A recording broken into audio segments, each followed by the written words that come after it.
안녕하세요. 저는 서울에 사는 40대 주부입니다. 옛날에 어릴 적 라디오 사연 같은 거 가끔 보내보면 어쩌다가 한두 번씩 당첨되기도 했었어요.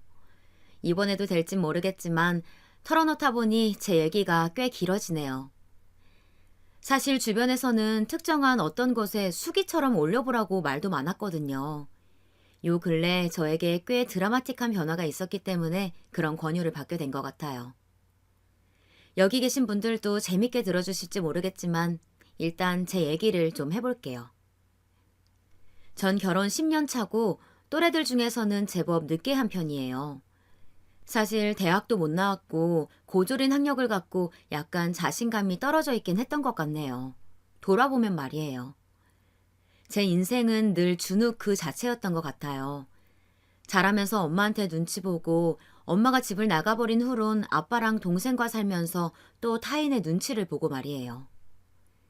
생각해보면 그렇게 살아온 제 자신을 저마저 이렇게 외면하고 기죽여버리면 과연 누가 그 길을 살려줄까 싶네요. 하지만 어릴 때에는 도통 그런 말이 귀에 하나도 안 들어왔어요. 처음에 연애할 무렵 남편이 저한테 예쁘다고 할 때에도 비꼬는 소리인 줄 알았으니까요. 용주야, 정말 용주는 코도 높고 눈매도 너무 매력적이야. 이러니까 내가 첫눈에 반하지 않겠어? 뭐 외모만 보고 좋아한 건 아니지만 외모에 정신을 못 차렸던 건 사실이기도 해. 이렇게 말하는데 처음엔 그게 곧장 칭찬으로 꽂히지 않는 거예요. 듣고 이렇게 대답을 했는데 다시 생각해도 참 바보 같은 말 같네요. 뭐야, 왜 그래? 나 놀리는 거야? 나한테 왜 그래? 저의 이런 반응에 남편은 잠깐 놀란 표정으로 절 보더라고요. 저는 저희 엄마에게조차 그런 류의 칭찬을 들어본 적이 없었기에 외모건 뭐건 간에 저에 대한 좋은 반응이 오면 실감이 안 되더라고요. 그러고 보면 저도 참 어지간히 엄마에게 사랑이나 인정 같은 거 못 받고 자랐던 것 같아요. 어이구, 영주 너는 어쩜 그렇게 네 아빠랑 똑같이 생겼어? 엄마 닮았으면 인생이 좀 더 편했을 텐데 말이야. 쌍꺼풀도 없고 너무 얼굴이 두부처럼 물렁해. 그러니 사람들이 맨날 둘이 안 닮았다고 하지. 안 그래도 속상한데 엄마는 늘상 본인의 외모를 스스로도 자랑스러워하는 반면 딸인 제 외모는 가차없이 비하를 했었어요. 그러던 엄마는 몇 년이 지나 저와 남동생이 학교에 가 있던 때 아빠에게 한 통의 전화만 남긴 채 집안 세간살이들을 거의 반 정도 들고 사라졌죠. 그때 집으로 들어섰을 때 이사 가는 것 마냥 기묘하게 집이 비어 있고 아빠가 허탈하게 거실 한복판에 앉아 있었던 모습이 생각이 나네요. 당시에는 아빠가 하던 일이 수입이 좋은 편이어서 그 시대치고 좁지 않은 집에 살고 있었어요. 하지만 엄마가 집을 나가버리고 연락을 끊고 난 뒤 나와 아빠, 남동생이 살고 있는 집은 아주 조금씩 물에 잠기듯 망가지기 시작했어요. 얼마 안 있어 몇 년 좀 더 지나서 IMF가 터지고 말았고요. 아빠는 그때 본격적으로 일자리를 잃게 되었습니다. 그러다 보니 우리가 아파도 병원조차 제대로 보낼 수가 없었답니다. 학교 다니면서 학원 같은 것은 꿈도 꿀 수 없었고요.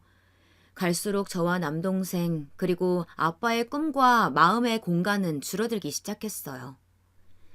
이렇게 추상적인 것들만 사이즈가 축소된 게 아니고 당장 눈에 보이는 물리적인 것, 집이라는 공간과 우리의 재산도 똑같이 축소되어 가기 시작했답니다. 엄마가 저에게 정신적으로 아주 힘들게 했던 부분들은 외모에 대한 놀림, 그리고 조금의 사랑도 주지 않고 늘상 남동생과 편애를 했다는 것인데요. 그렇다면 아빠는 그렇지 않고 무조건적인 사랑을 주었느냐? 그것도 아니었어요. 아빠는 실상적으로 힘든 상황에서 저와 동생을 물질적으로 책임지셨으니 그것도 무척 대단하지만요. 그 생활을 유지하고 어떻게든 주저앉지 않기 위해 무척이나 삶에 대한 부정적인 소리들을 많이 하셨습니다. 사연을 듣는 분들은 어떤 부모님이시고 또 어떤 부모님의 자녀셨을지 잘 모르겠지만 아마 저 같은 생활권 안에 있었으면 누구나 숨이 막히지 않았을까요? 다음에 이어지는 얘기들은 아빠가 늘 저에게 입버릇처럼 했던 소리들이에요. 그렇게 하면 큰일 나. 다 죽어. 다 다친다고. 하여간 뭘 할 때는 다 조심하고 다 알아보고 해야 돼. 그러지 않을 바에는 안 하는 게 나아. 아무것도 하지 마. 이런 것들을 종합해보자면 저는 부모님으로부터 딱히 존중이나 배려, 사랑의 표현 같은 것들을 전혀 받지 못하고 자라났어요. 고등학교를 졸업하자마자 친구네 엄마가 소개해주신 지방의 작은 물류 공장에 취직해서 한동안 거기서 숙식을 다 해결하면서 살았고요. 아빠는 여자애가 그런 곳에서 돈을 벌고 먹고 사는 걸 이해하지 못해서 불같이 화를 내셨는데요. 달리 방법이 없었는걸요. 그러지 않으면 우리 집은 점점 줄고 줄어들다 못해 바람 빠진 풍선보다 그 작은 집, 가끔 쥐도 나오고 벌레도 나오는 그 집에서 도무지 탈출할 수가 없었거든요. 어찌 보면 저는 제 딴엔 꽤 자수성가했다고 생각해요.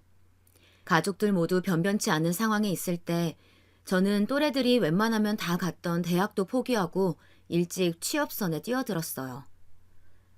그러니 아빠는 늘 마음의 빚이 있고 그걸 좀 좋게 순화해서 표현하거나 하면 좋을 텐데 늘 부정적으로 말을 해요. 인생이 너무 힘들었기에 모든 기본적인 스위치가 다 부정적으로 변하게 되었나 봐요. 이게 다 네 엄마 때문이야. 영주 니네 엄마가 그러고 나가버리지만 않았어도 내가 충격받아서 일을 몇 달 놓을 일도 없었을 거고 그러다가 수입도 줄고 집도 줄이고 그러는데 IMF까지 와버렸어. 진즉 애들 잘 키웠으면 이런 일도 없었을 텐데. 좋은 일이 생겨도 좋게 받아들일 줄 몰랐던 아빠. 맨날 그렇게 소심하고 실패를 두려워하며 부정적이기만 했던 아빠 밑에서 자라왔던 저는 저에게 구애해오는 남자들의 반응도 곱게 받아들일 수 없었어요. 그래도 그런 저를 바뀌게 해주겠다고 무던히 노력을 하기에 이 사람은 믿어도 될 줄 알았더랬죠. 하여간 많은 남녀들이 초반에는 서로에 대해 어느 정도 착각을 하다 보니 사랑에 빠지게 되는 것 같아요. 이래저래 몇 년을 교제하다가 30대가 되어서 저도 비로소 제 집으로부터 나가고 싶다는 생각이 들더라고요. 사람도 괜찮아 보이는 이 사람과 그때 결혼을 결정해서 식도 올리고 둘이 그렇게 같이 살게 되었어요. 그런데 말이에요. 제 남편만 그런 건진 모르겠지만 이 사람 결혼하고 좀 시간이 지나니까 슬슬 변하기 시작하더라고요. 영주야, 이번 주에 우리 집에서 모임 가질까 하는데 괜찮지? 형수님이랑 재수씨도 와서 도와주신다고 하더라고. 뭐 먹을 거 많이 안 해도 돼. 이번에 누나들도 그렇고 우리 집에 놀러와서 그냥 한번 식사하고 싶다고 하더라고. 너 요리 하나는 기똥차게 잘하잖아. 제가 예민해서 그런지 이 말을 곱게 못 받아들이겠는 거예요. 그리고 연애할 때 그렇게 저한테 매달려서 다 맞춰주고 죽을 신용까지 하던 남편이 대뜸 자기 식구들을 초대해서 저에게 일거리를 넘기는 게 달갑지 않았어요. 그런 일을 왜 나한테 이렇게 촉박하게 물어보는 거야? 형님이랑 동서가 도와준다고? 왜 우리 집 집들이를 나한테 상의도 안 하고 정하려고 해? 그리고 마지막으로 저를 제일 기분 나쁘게 했던 것은 이 말이었어요. 그리고 말이야, 오빠. 요리 하나는 기똥차게 잘한다니. 그럼 내가 다른 건 못한다는 거야? 그러자 남편은 뭔가 이골이 난다는 듯 그럴 줄 알았다는 듯 버럭하고 화를 내는 거예요. 갑자기 돌변하는 모습에 저는 엄청나게 놀라버렸어요. 아, 누가 뭐래? 네 입으로 너 잘하는 거 없다고 했잖아. 그런데 요리는 실제로 잘하니까 내가 인정해준 건데 뭐가 그렇게 불만이 많아? 그리고 결혼도 했는데 내가 이런 거 부탁 하나 못해? 집도 절도 내가 다 해오고 이 결혼 위해서 나는 이렇게 노력하고 있는데 영주 너는 뭘 하는데? 저는 당시 전업주부로 집에서 살림만 하긴 했었어요. 어지간히 부정적이었던 아빠와 어지간히 게으른 남동생과 함께 살면서 집을 깨끗이 유지하려다 보니 살림에 어느 정도 도가 트긴 했었어요. 남편의 말 맞다나 요리를 못하는 편도 아니고 굳이 어느 쪽이냐고 묻는다면 잘하는 편이긴 했었어요. 결혼하고 바로 다음 달이 시어머니 생신이었던지라 그때 시댁에 가서 제가 해간 요리들을 좀 내놓긴 했었거든요.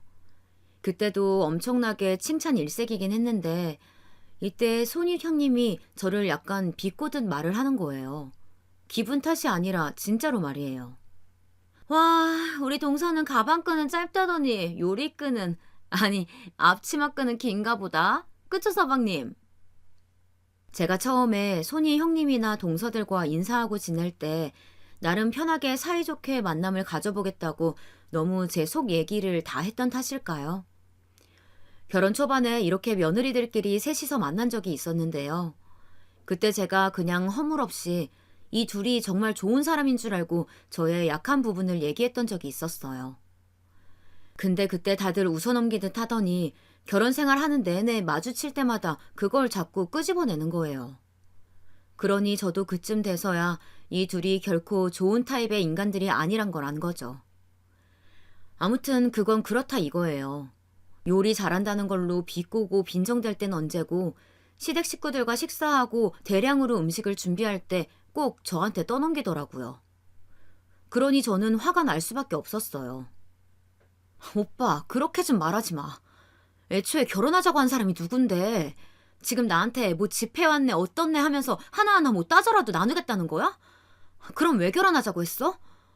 그리고 왜 형님이랑 동서는 손 까딱도 안 하고 다 나한테 일이 넘겨지는 건데 내가 집도 제공하고 음식도 만드는 것까지 다 해야 돼? 그래놓고 자기들이 도와준다고? 이 집에 초대하는 것조차 내 의사가 아니고 오빠가 정한 건데 나는 가만히 그냥 있으면서 오빠가 시키는 대로 해야 되는 거야? 남편은 제 말에 하나도 반박할 말이 없었던 건지 씩씩대면서 콧구멍을 마구 벌렁벌렁 거리더라고요. 하지만 남편은 어떤 부분에선 저를 가방끈이 짧네, 머리가 나쁘네 하고 무시해도 꼭 그 다음 날이면 사과하고 어떻게든 다시 아물게 하려고 노력하는 모양새가 있었어요. 그러니 저도 마냥 미워하고 그럴 수는 없었던 것 같아요. 뭐 얼마 안 가서 또 속을 긁어대긴 했지만요. 아무튼 남편은 이렇게 넘어간다 치고요. 형님과 동서는 진짜 무슨 악덕 2인조처럼 짝을 맞춰가지고 둘이 이죽거리면서 절 괴롭히더라고요. 대놓고 뭔가를 시키고 괴롭힐 때도 있었지만 제가 제일 극심한 스트레스를 받고 알아누웠던 건 말로 인한 상처였어요. 동서는 희죽희죽거리면서 형님이 저를 약올릴 때 같이 놀리고 쓱 빠졌고요. 형님은 아주 대놓고 저에게 회초리를 휘둘러 대더군요. 제 어디가 그렇게 마음에 안 들었던 건지 어느 순간부터는 지네 모임에 안 끼고 슬슬 빠지는 제가 몹시 얄미웠나 봐요. 우리 둘째 서방님네 동서는 맨날 뭐가 그렇게 바빠? 집에만 있잖아. 나랑 막내 동서야 회사에서 맨날 보니까 가끔 동서 생각이 나더라고. 혹시 일자리 필요하면 여기서 일하게 해주고 싶긴 한데 가족이라고 아무나 쓸 수는 없잖아. 그치 막내 동서?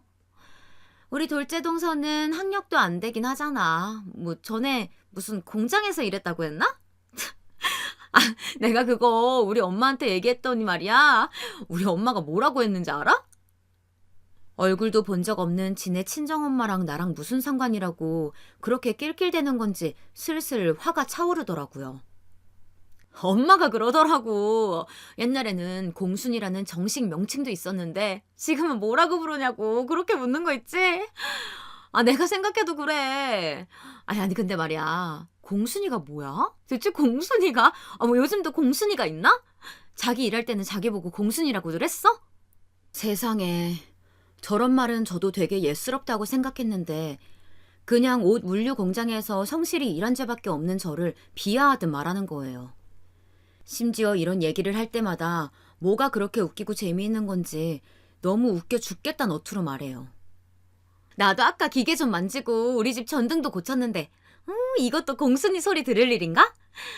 아무튼 동선의 회사는 뭐 공순이 출신이랄까?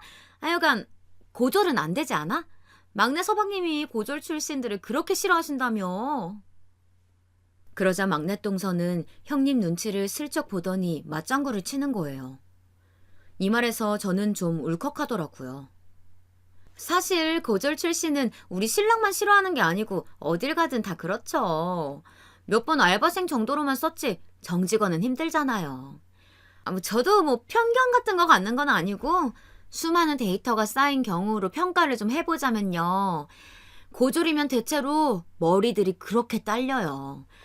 적당히 말을 해주면 못 알아먹고 내가 교수인 양 제대로 가르쳐줘야 알아먹더라고요.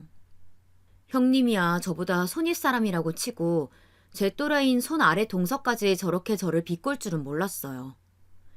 그동안 몇 마디 입 안 열고 조용히 형님 옆에 붙어 있길래 저런 생각을 갖고 있는 줄은 몰랐거든요. 전형적으로 약자한테 강하고 강자한테 약한 타입이더라고요.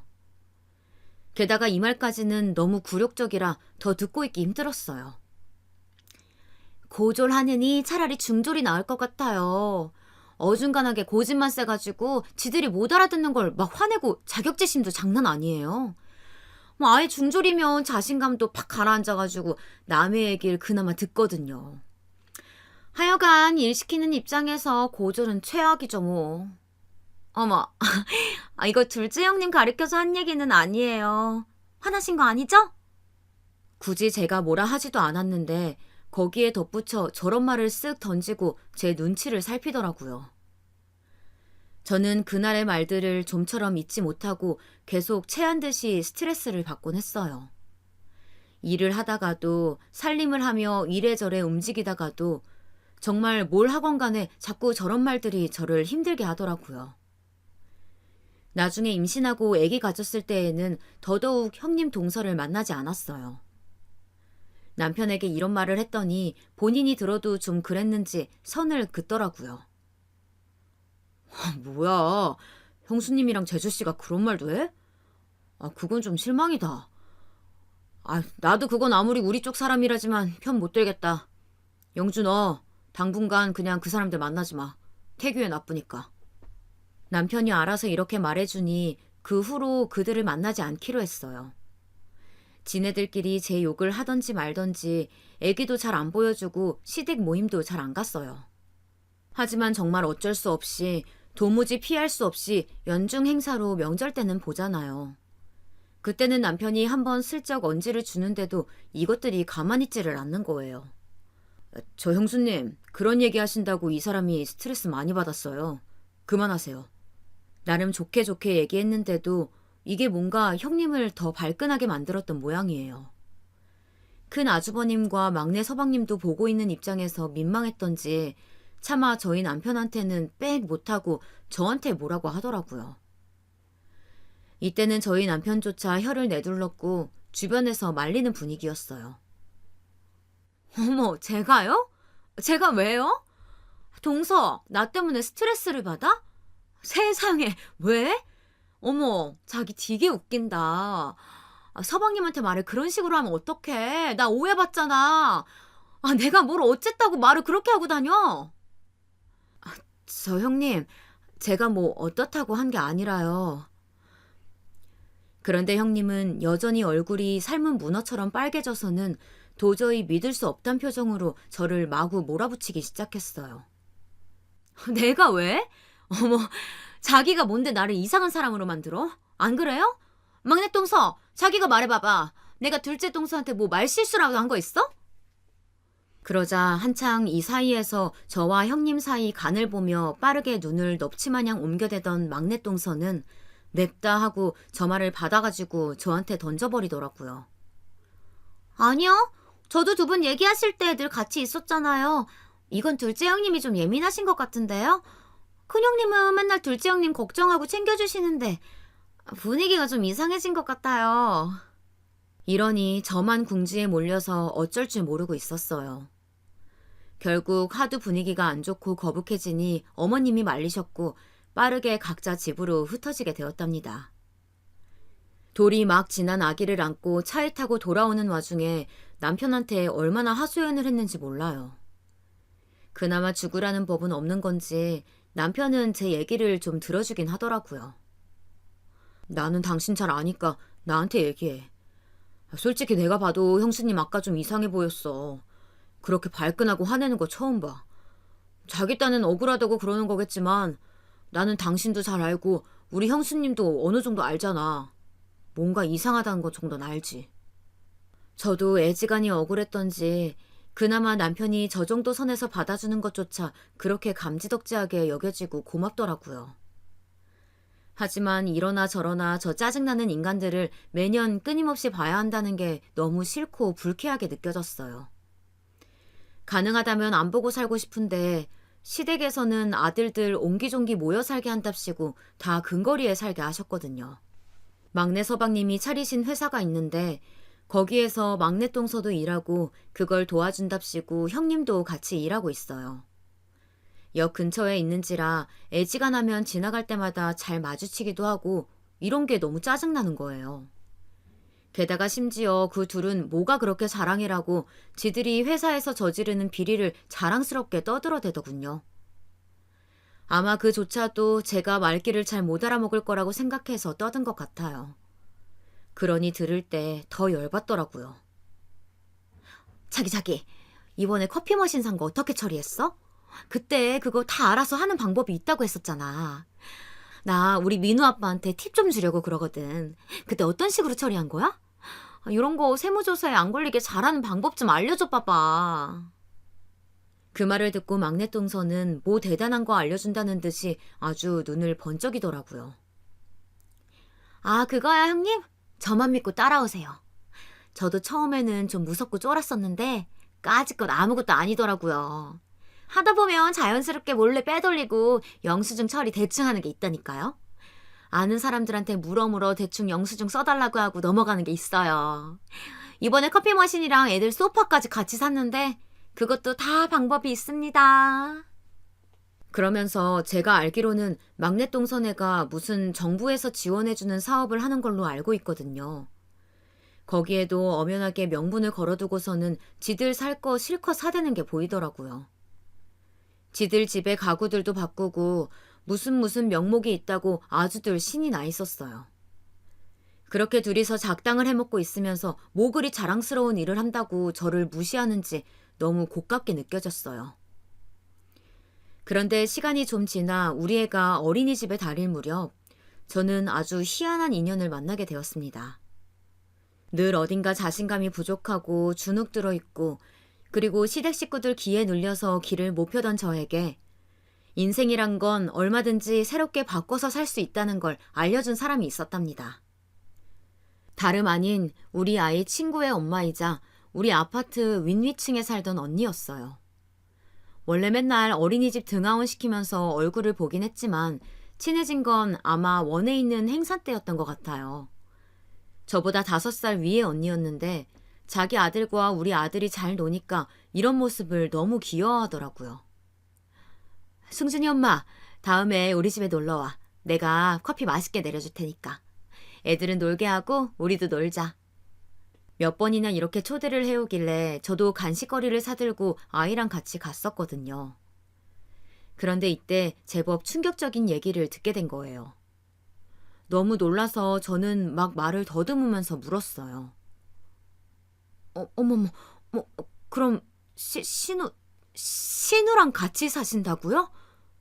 그러자 언니는 여지껏 밝았던 얼굴에 슬쩍 그늘이 지더니 어쩔 수 없단 어투로 말을 하더라고요. 그렇게 되었어. 우리 시어머니가 보통 지독한 사람이 아니야. 결혼 안 한 신우 2년만 데리고 살아달라고 안 그럴 거면 아파트고 뭐고 다 빼라고 난리가 났어. 근데 문제가 뭔지 알아? 벌써 5년째 같이 살고 있어. 그나마 지금은 지도 눈치가 있으니까 매일 집에 붙어있지는 않아. 이 언니는 정말 저보다 훨씬 더 지독한 스트레스를 안고 사는 사람이었어요. 신우랑 엄청나게 싸워서 이혼하려고도 하고 이사 가려고도 해봤다더군요. 그럴 때마다 어머니는 바닥에 드러누워. 이사 갈 거면 자기를 밟고 가라나. 자기가 볼 때는 어때? 나 그렇게 사는데도 아직까지 미치지 않은 게 용하지? 이때 좀 혀를 내두르긴 했는데 더 놀랄 거리가 남아있었더라고요. 이런 경우를 개천에서 용난다고 말해도 되는 건지 모르겠지만 저라면 도저히 꿈도 못 꿀 이런 환경에서 이 언니는 기이한 일을 해냈더라고요. 진짜 여러모로 너무 죽을 것 같아서 말이야. 너무너무 힘드니까 어떻게든 탈출하고 싶더라고. 신우이랑 어머니한테 고래고래 질러봤자 바뀌는 건 아무것도 없어. 내가 내 팔자 고치려면 그냥 나를 뜯어 고쳐야 돼. 이렇게 독하게 말하던 언니는 뭔 종이를 하나 갖고 오더니 쓱 보여주더라고요. 글쎄, 제 기준에서만 그런 건 아닐 텐데 아무튼 그 어렵고 힘들게 느껴지는 세무사 시험에 합격했다는 증명서였어요. 어머, 이게 뭐예요? 언니, 이게 어떻게 가능해요?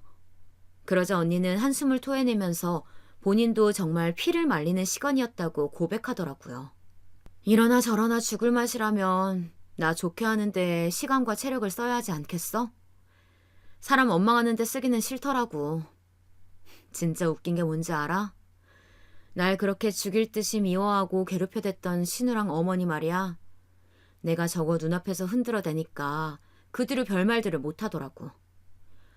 자기는 전에 고졸이라 스트레스 받는다고 했지만 나는 4년째 나왔어도 변변치 않았거든. 그러니 늘 며느리를 무시하고 아주 못 잡아먹어서 안달이었어. 이 언니는 정말 혹독하게 공부를 하고 스스로를 쪼였더라고요.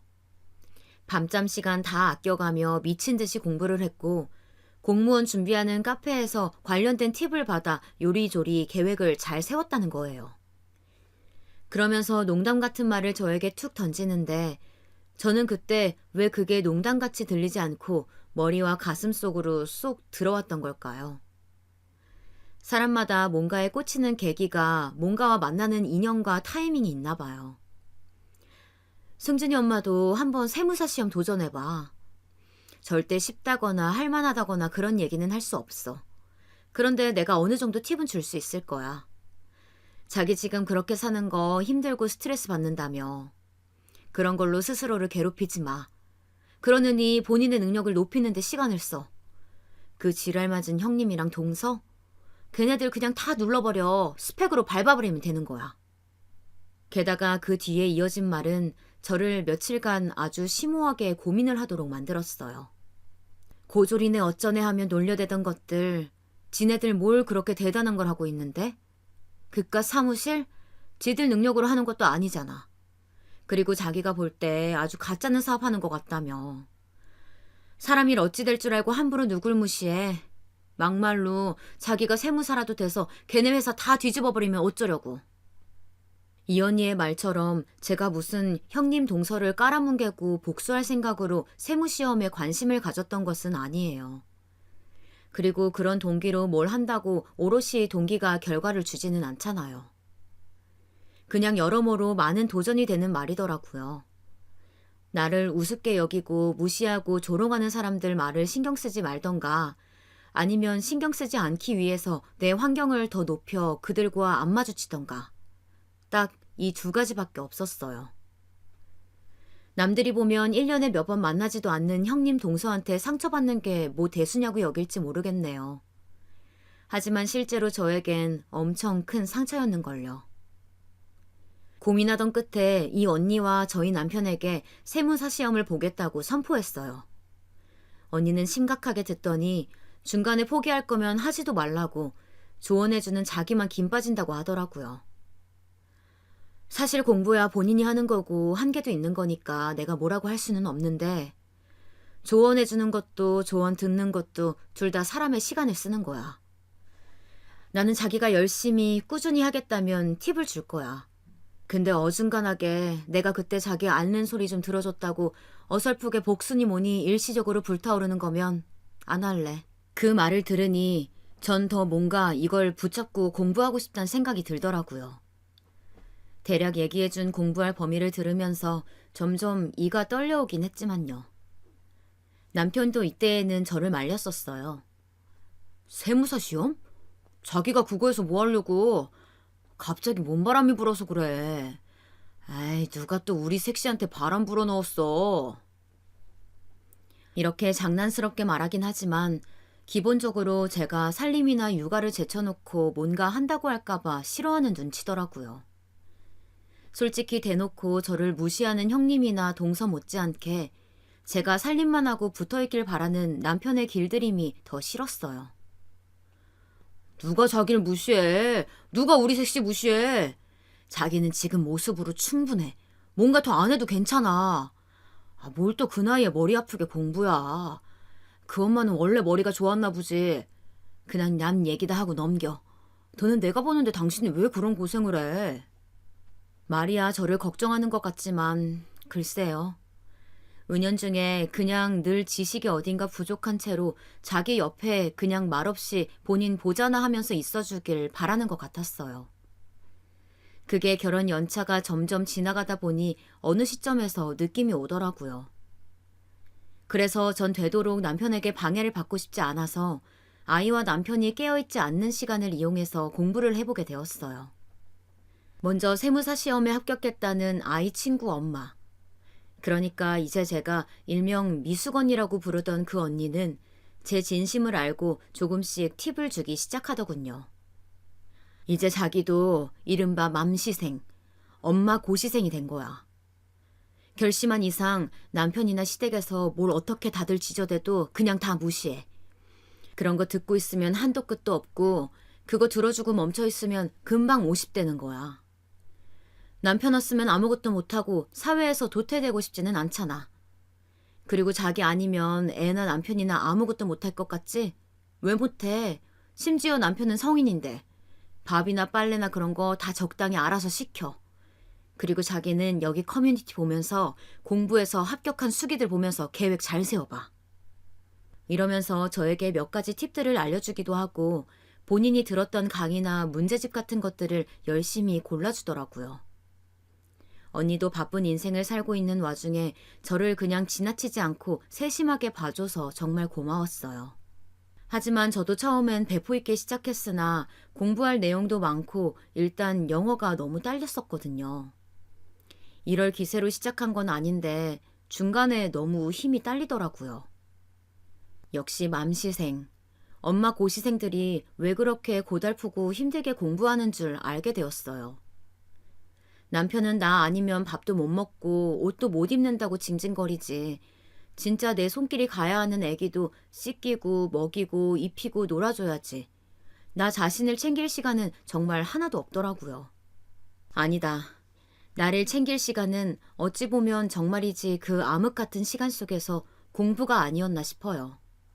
계속 남을 위한 손만 부지런히 놀리다가 나 잘 되겠다고 펜 잡아본 건 공부할 때밖에 없었거든요. 전에 어디선가 들은 말 중 세상은 내 맘 같지 않고 다 지 맘대로 흘러간단 말이 생각나는 게 안 그래도 공부가 고달팠던 때에 저를 아주 머리 아프게 한 일이 연달아 터지고 말았어요. 솔직히 이 난리 속에 무슨 시험을 준비하냐 싶어 잠깐 때려치기도 했었답니다. 그때가 뭐 때문이었냐면 바로 우리 아들내미가 어린이집에서 크게 다쳐서예요. 놀다가 계단에서 굴렀는데 너무 크게 다친지라 치아도 망가지고 빠지고 여기저기 꿰매는 수술을 해야 할 정도였어요. 당시 남편에게 이 사실을 알렸을 때 본인도 많이 놀랬겠지만 그걸 자기 엄마한테까지 알려야 했을까요? 이걸로 우리는 엄청 크게 싸우게 되었습니다. 왜 그런 얘기를 어머니한테까지 해서 내가 혼나게 만들어? 이게 솔직히 내가 야단 맞을 일이야?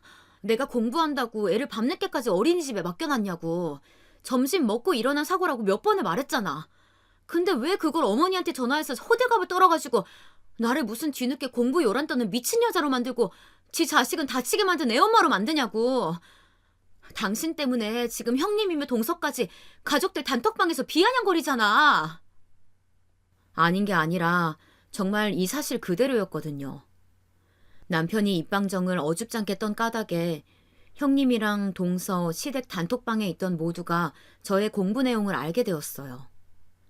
거기다 대고 둘이 얼마나 입방아를 찧어대던지 어머니는 거기서 씩씩대시고 진짜 미치겠더라고요.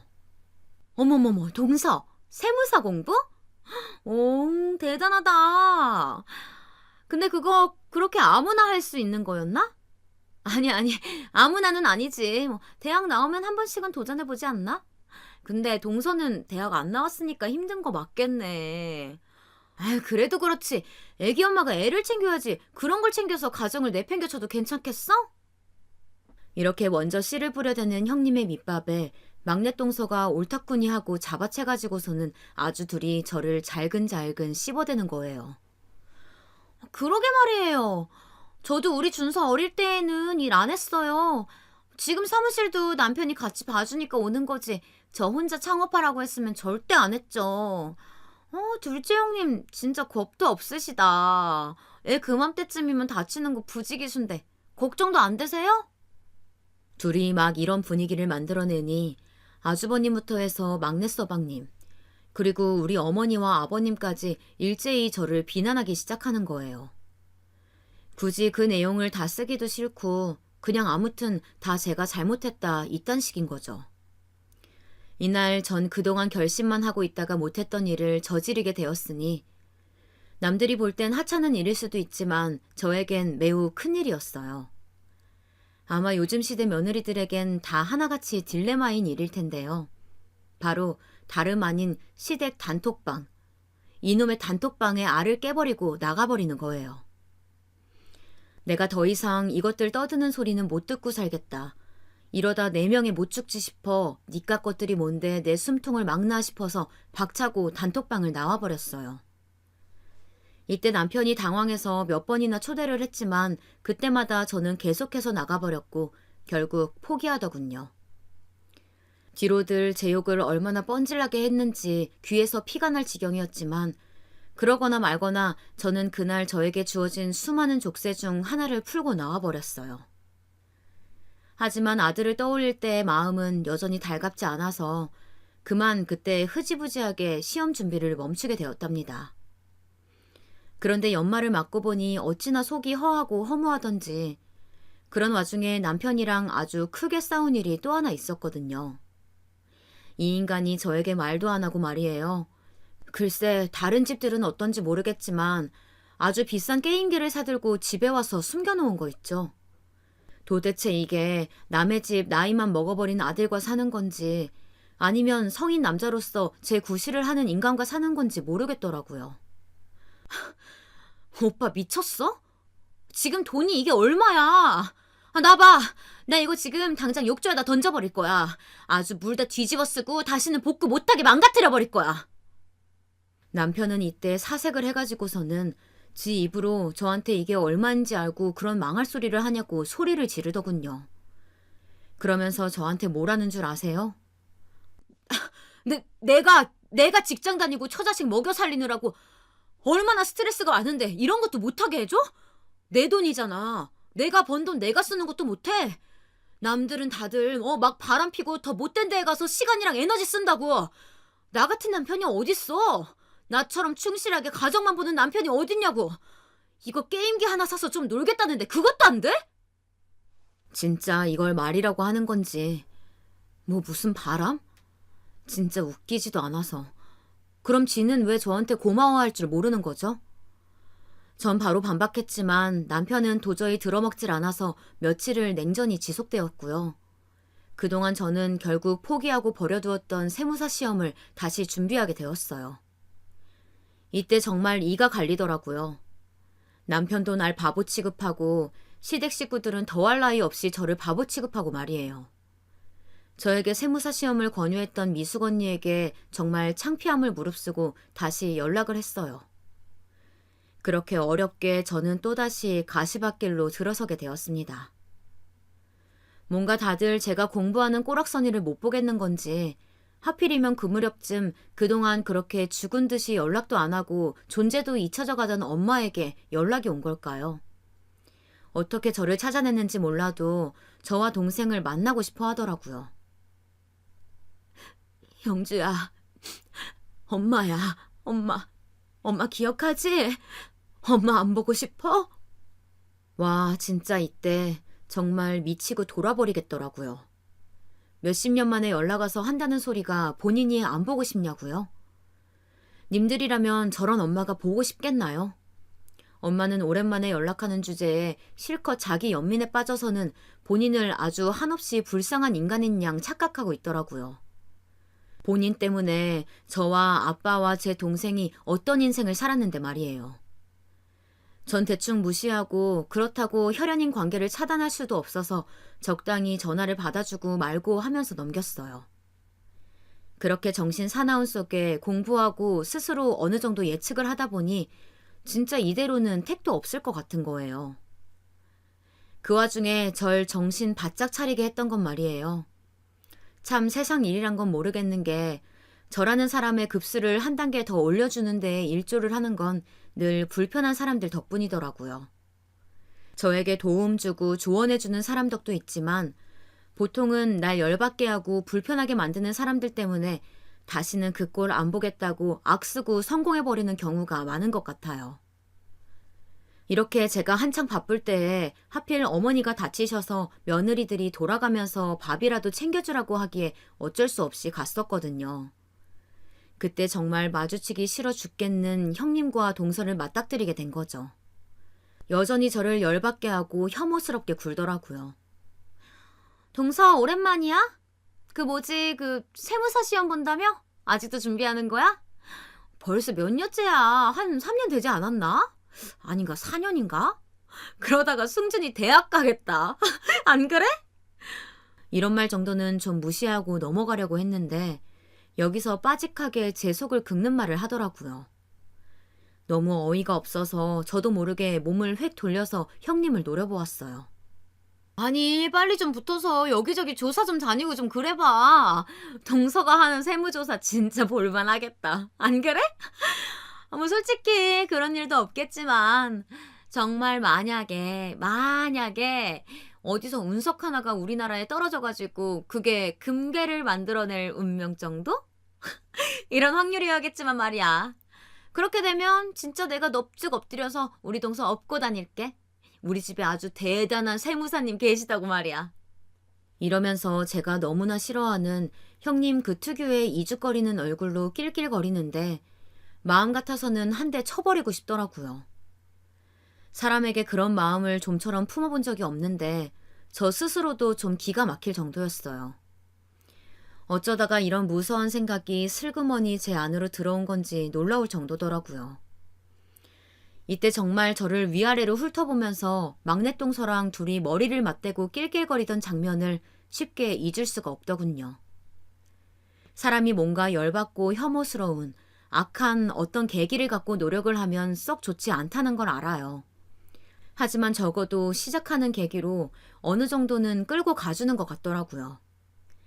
제가 공부를 하다 너무 지치고 기력이 빠져서 포기하고 싶다가도 아마도 평생을 함께 얼굴을 봐야 할 것 같은 형님과 동서를 떠올리니 그럴 수 없더라고요. 기왕 내가 결혼 생활을 하고 죽을 때까지 니들과 어떤 인연으로건 엮여서 봐야 한다면 감히 이제 나한테 말 함부로 입 놀리지 못하게 해주마 하고 마음을 먹었어요.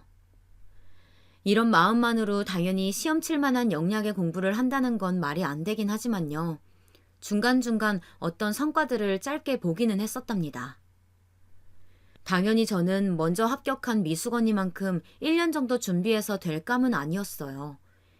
해마다 미끄러지길 반복해서 이제 남들한테 알리지 않고 시험을 쳤죠. 미숙언니에게조차 시험 본다고 알리지 않았고요. 그냥 조용히 혼자 모든 머릿속을 깨끗이 비우고 홀로 다녀왔어요. 그리고 저에게 돌아온 결과는 눈으로 보고도 내 것 같지 않아 몇 번이나 다시 확인했던 결과 합격이었습니다. 사람이 정말 너무 넋이 나가고 들뜨면 입이 떨어지질 않나 봐요. 화면을 눈으로 응시하고는 있고 내 머리도 모든 걸 인식했는데 이게 막 어떤 감정으로 쉽게 안 넘어가더라고요. 겨우겨우 마음을 가다듬고 제가 가장 먼저 전화를 걸었던 것은 그 누구도 아닌 미숙언니였습니다. 언니, 저기... 왜 그래? 자기 무슨 일 있어? 저는 어버버하게 윗입술과 아랫입술을 겨우 맞닥뜨려가면서 말을 했어요. 합격했다고 말이에요. 제 말이 떨어지기가 무섭게 미숙언니는 비명 같은 환호성을 질렀고 전화를 끊고 곧장 광화문 쪽에서 우리 집까지 달려와 저를 얼싸안고 축하를 해주었답니다. 남편에게는 조금 지나 알렸는데요. 듣고 기절할 듯 놀라더라고요. 처음에는 제가 다 포기하고 거짓말 치는 줄 알았다나요? 전 자연스럽게 남편을 통해서 시댁으로 퍼지길 기다렸고 아니나 다를까 어머니한테 연락이 왔더라고요.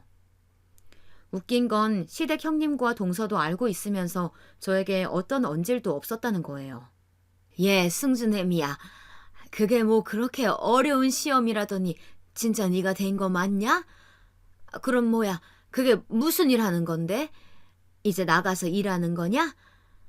아이고, 근데 그 네 큰형님 말로는 너 앞으로 직장 다니면 바쁠 거라던데 애 키우면서 그게 가능하겠어?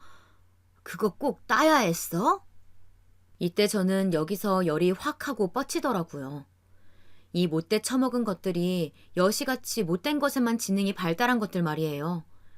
그렇게 절 골려댈 때는 언제고 진심 어린 축하 한마디 할 줄 모르고 이 좋은 사실 가지고 벌써 부정적인 것부터 따져가면서 절 걱정하듯 빈정대고 있는 거잖아요. 어머니도 본인 큰며느리 손바닥에 놀아나서는 둘째 며느리가 힘들게 고생해서 이뤄낸 건 보지도 않고 그저 자기 아들 이겨먹을까봐, 자기 아들 불편하게 하고 살림도 제대로 안 할까봐 그것만 걱정인 거예요. 이때부터 저는 본격적으로 칼을 갈았습니다. 사람이 말이에요. 뭔가 복수를 하고 쳐내려고 하면 그냥 무작정 아무것도 없이 달려들어서는 안 돼요. 전 그것도 모르고 예전에 성만 내면서 덤비다가 간사한 형님이 짜놓은 수렁에 빠져서 더 허우적대고 훨씬 더 큰 상처를 입었었거든요.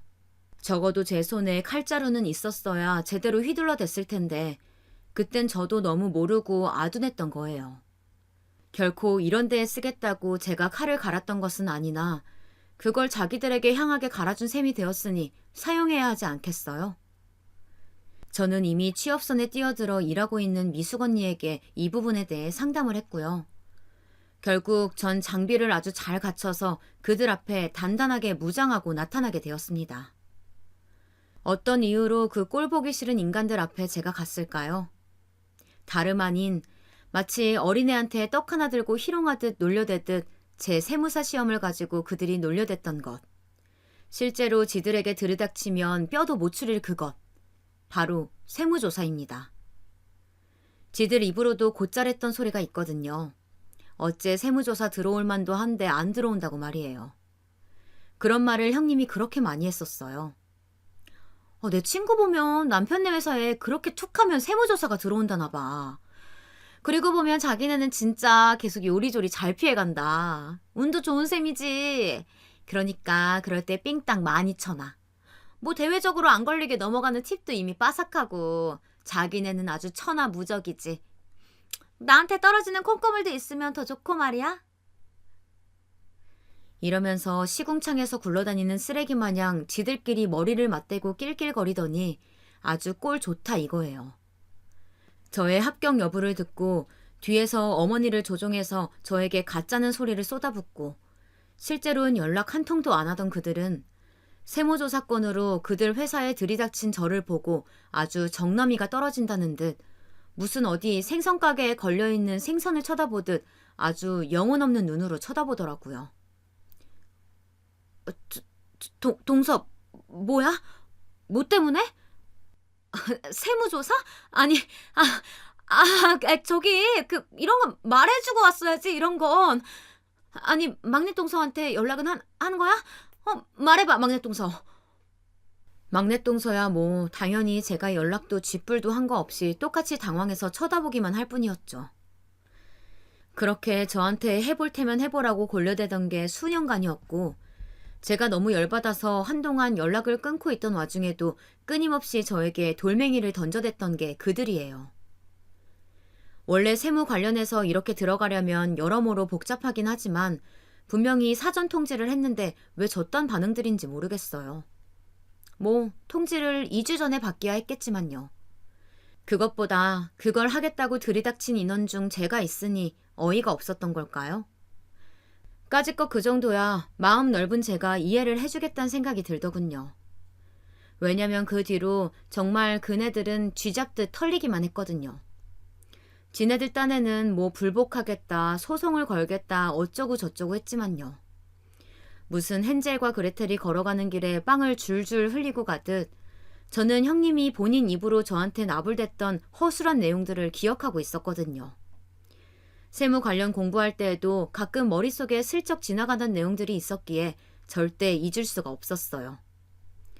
형님 본인도 그걸 알고 있으니 저렇게 잔뜩 쫄아가지고서는 화를 냈다가 눈치를 봤다가 윽박질렀다가 아주 스스로도 미친 여자처럼 왔다 갔다 하더라고요.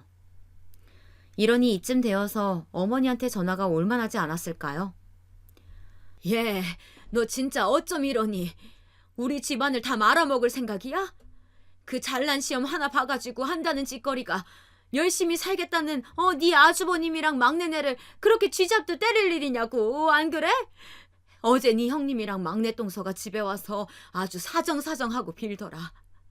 너 말이야, 좋은 말로 할 때 당장 그 짓거리 그만둬. 네가 그 같이 일하는 사람들 네 입으로 설득해.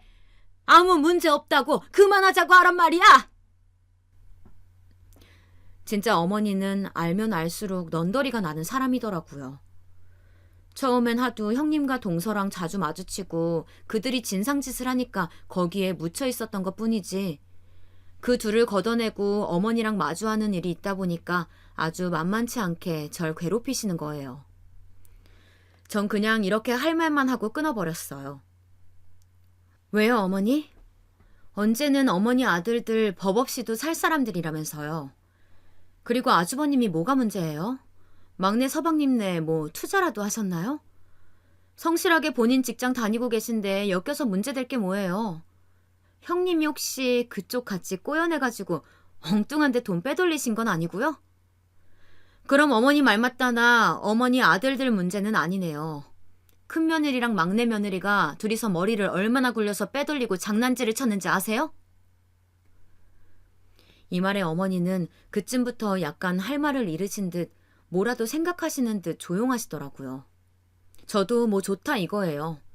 형님 동서 그 두 인간들이 어머니한테 절 고자질해서 엿을 먹였으니 똑같이 엿을 먹여보는 거죠. 저거 다 걸리면 막내 서방님 그거 감당되실지 모르겠어요. 그러게 왜 돈을 허투루 써가지고 남편 앞길을 막냐고요. 진짜 야단치고 두드려 패야 될 건 형님이랑 동서지 제가 무슨 죄가 있어요? 어머니 시사 프로 좋아하시잖아요. TV에 막 세금 안 내고 장난질하는 사람들 잡으러 다니는 프로 재밌게 보시잖아요. 그런 의로운 일 하는 저한테 왜 이러시는 거예요? 잡혀서 욕먹을 짓 한 며느리들은 따로 있잖아요. 말종이 따로 있는데 왜 저한테 그러시냐고요. 토씨 하나 안 틀리고 맞는 말로 공격을 해서 얼얼하셨던 건지 어머니는 잠시 아무 말 안 하시다가 그냥 전화를 뚝 끊어버리셨어요. 물론 이걸로 남편은 그냥 넘어가지 않고 저에게 뭐라 하더라고요. 아마 지 형이랑 동생한테 어지간히 위아래로 시달렸나 봐요. 하지만 남편이 뭐라고 하건 말건 저는 그냥 흘려듣고 말았고요. 어차피 더 싸울 대상은 남편이 아니고 이제 남편이랑 싸우는 것도 피곤하고 지치더라고요.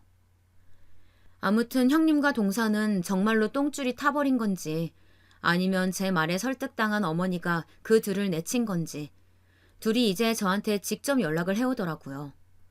전화 좀 받아달라, 카톡 좀 읽어달라 연락이 오는데 제가 대꾸할 일은 아닌 것 같아요.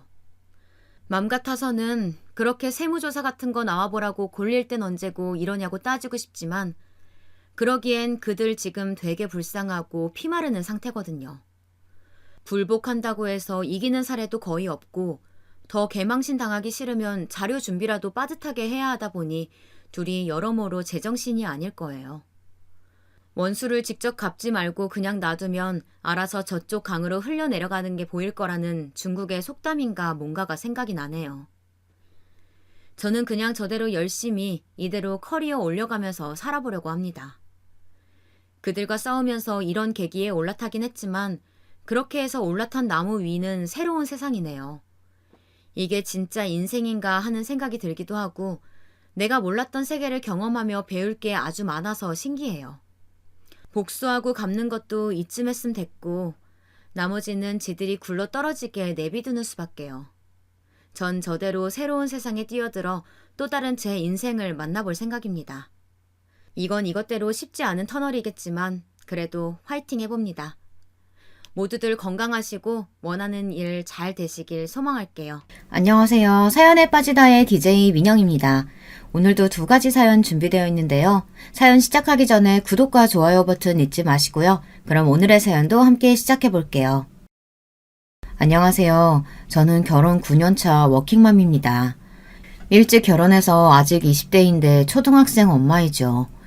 요즘 TV에 보면 고등학생 엄마 아빠가 나오던데 제가 그랬습니다. 아르바이트를 하면서 만난 지금의 남편과 연애를 했고 아이가 생겨 결혼을 했죠. 당시 저는 할머니와 함께 살고 있었고 할머니께서 돌아가신 뒤에는 학교도 그만두고 생계를 위해 일을 해야만 했답니다. 부모님이요? 글쎄요. 죽었는지 살았는지 아직도 모르겠습니다. 얼굴도 어렴풋하게 기억이 나는 것 같기도 한데 초등학교 입학 전부터 줄곧 할머니와 살았기 때문에 지금 다시 만난다고 해서 알아볼 수 있을지도 잘 모르겠네요.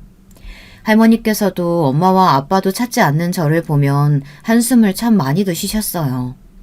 언젠가 잠결에 자식 새끼 버리고 간 연놈들 천벌을 받을 거라고 한 것으로 봐서는 아마도 저는 두 분에게 버림을 받았던 모양이죠. 하지만 저는 할머니에게 두 사람의 몫의 사랑을 듬뿍 받으면서 자랐고 그랬기 때문에 저를 버린 두 사람이 한 번도 그립다거나 보고 싶다거나 하지 않았답니다. 이런 저의 어린 시절의 영향인지는 몰라도 저는 결혼을 일찍 하고 싶었어요. 그래도 너무 어린 나이가 아니냐고 한숨을 쉬시는 분들이 계실지도 모르겠네요. 어떤 분들은 제가 발랑 까졌다고 욕하시는 분들도 계시겠죠. 실제로도 그런 말들을 참 많이 들었고요. 그때마다 기분이 나쁘고 짜증이 울컥 치솟기는 하지만 저는 한 번도 저의 선택을 후회하지 않는답니다. 제가 부모 복은 없지만 시댁 복은 있거든요. 남편도 저도 어린 나이에 생긴 아이 때문에 결혼을 했지만 시부모님께서는 정말 저를 아껴주고 딸처럼 여겨주셨거든요. 저도 알아요. 딸 같은 며느리 없고 아들 같은 사위 없다는 사실. 그래도 저는 정말 시댁에서 딸처럼 지냈답니다. 시어머니께서는 결혼 5년 차에 심장마비로 돌아가셨지만 살아계시는 동안 얼마나 저를 예뻐해 주셨는지 몰라요. 아마 이런 경험을 해본 며느리는 드물지 않나 싶은데요. 하루는 남편이랑 크게 싸운 적이 있었어요. 얼마나 크게 싸웠는지 주무시던 시부모님께서 깜짝 놀라서 나오실 정도였죠. 그렇게 싸우고 너무 억울하고 분해서 진짜 엉엉 소리를 내면서 울고 있는데 그때 시어머니께서 제 등을 토닥이시며 자기랑 자자고 하시더라고요. 우는 제 등을 토닥여 주시면서 괜찮다고 낮이 되면 남편을 호되게 혼내겠다고 말씀해 주셨죠. 이 정도 되면 정말 저 시부모 복 있는 거 확실하죠. 이렇게 저를 예뻐해 주셨던 시어머니께서 갑작스럽게 심장마비로 세상을 떠나시고 저희 집안은 한동안 정막에 휩싸일 수밖에 없었습니다. 원래도 다정하거나 말씀이 많으신 편이 아니기는 했지만 시아버지께서는 하루에 말씀하시는 횟수를 셀 수 있을 정도로 더 줄어드셨습니다. 남편과 저는 시아버지께서 혹여나 나쁜 마음을 먹으면 어떻게 하나 걱정을 태산처럼 했답니다. 그때 해외 발령으로 독일에 계시던 형님과 아주버님께서 강아지를 키워보는 것이 어떻겠느냐고 권해주시더라고요.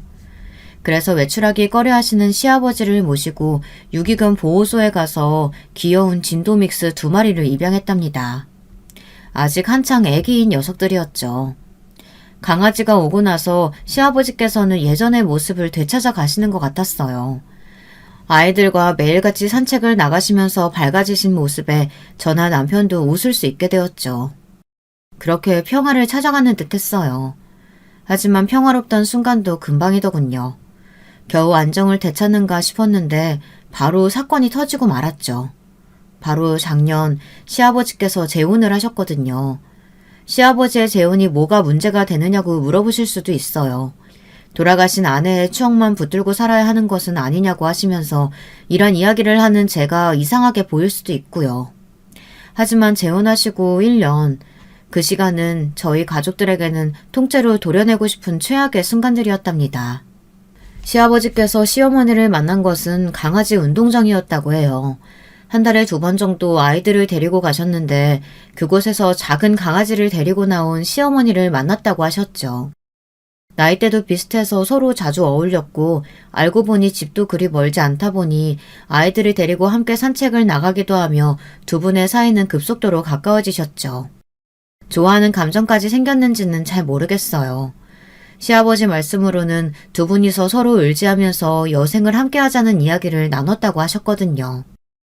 남은 가족들이요. 당연히 속으로는 불편한 감이 있었지만 그래도 시아버지께서 원하신다면 상관없다는 반응이었죠. 고개를 끄덕이며 시아버지의 결정을 축복했고요. 물론 시아버지를 직접적으로 모시고 사는 저희 부부도 마찬가지 생각이었어요. 남편은 시어머니께서 쓰시던 방을 정리하면서 한동안 우울해하기는 했지만 그래도 남은 사람은 살아야 하지 않느냐며 시아버지의 결정을 환영했답니다. 저도 처음에는 그렇게 생각했어요. 시어머니를 직접 보기 전까지는 말이죠. 시아버지께서 인사를 시켜주신다며 집으로 데려오셨는데 첫눈에 저는 무언가 말할 수 없는 불편함을 느꼈어요. 뭐가 문제라기보다는 그냥 첫인상이 좋지 못했어요. 저를 위아래로 보는 시선이 순수하지 못하다는 생각을 했거든요. 이유가 있는 것은 아니다 보니 그저 저는 제가 돌아가신 시어머니를 너무 좋아했기 때문에 이런 마음을 먹는 거 아닌가 싶어 괜히 반성을 하고 있었을 정도였죠. 하여튼 처음 인사를 오신 날 시어머니께서는 혼자가 아니셨어요. 딸이라고 하면서 제 또래의 여자와 함께 오셨죠. 저보다 1살 많더군요. 시어머니께 자식이 있다는 이야기는 이미 들어서 알고 있었기에 놀랄만한 일은 아니었어요. 그런데 시누이는 성격이 좋은 것인지 아니면 생각이 없는 것인지 집에 들어서자마자 저희 시아버지께 아빠라고 부르며 살갑게 하는 것은 물론 남편에게도 오빠라고 부르면서 친근하게 다가왔죠. 물론 제게도 언니라고 부르면서 마치 오래전부터 저희 가족의 구성원이었던 것처럼 행동했답니다. 아빠, 여기가 아빠 집이에요? 나는 어느 방 써요? 아직 거기까지는 준비를 안 해서 날 정해지고 하면 천천히 준비해야지. 방에 들어가는 가구는 전부 새 것으로 들어가는 거 맞죠? 나 취향이 좀 섬세해서 아무거나 드리는 거 별론데. 당연히 네가 쓸 물건인데 네가 고르게 해주시겠지. 시누이는 시아버지의 팔짱을 끼고는 조잘조잘 신나게 이야기를 하더라고요. 방에 들어갈 침대며 화장대며 구체적으로 어느 브랜드가 좋더라 하면서 신나게 이야기를 하는데 그 자리에 함께하는 저와 남편은 꽂아 놓은 보리자루처럼 자리를 지키고 있기만 했어요. 시아버지의 표정을 보니 내심 좋아하는 것 같더라고요. 하긴 아들만 둘인 집에 같이 살고 있는 며느리인 제가 애교가 많은 성격이 아니라서 시누이가 하는 것처럼 하는 사람이 없었거든요. 우리 둘째 며느리가 워낙 야무지고 꼼꼼하니 걱정할 필요 없어. 이 집 구석구석 우리 둘째가 신경 쓰지 않는 곳이 없지. 우리 둘째만큼 딱 부러지게 하는 애가 어디 있나 싶어. 그렇군요. 어쩐지 집이 깔끔하게 정돈되어 있다는 느낌이 들더니 둘째 며느님 솜씨군요.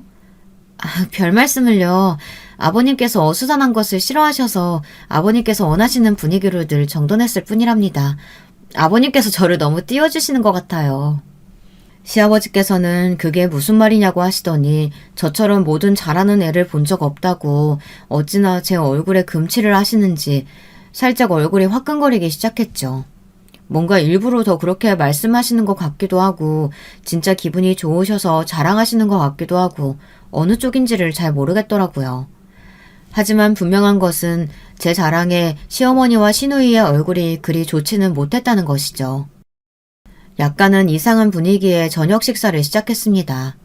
저는 사전에 시아버지께 시어머니와 시누이가 못 먹는 음식은 없는지 여쭤봤었는데 전혀 그런 것이 없다고 하시더라고요. 그래서 평소 시아버지께서 좋아하시는 음식 위주로 준비를 했습니다. 시아버지께서는 시어머니께서 돌아가시고 난 뒤로 채식을 위주로 하셨거든요. 그래도 저는 손님이 오는데 싶어서 나름 골고루 섞어 상을 차렸고요.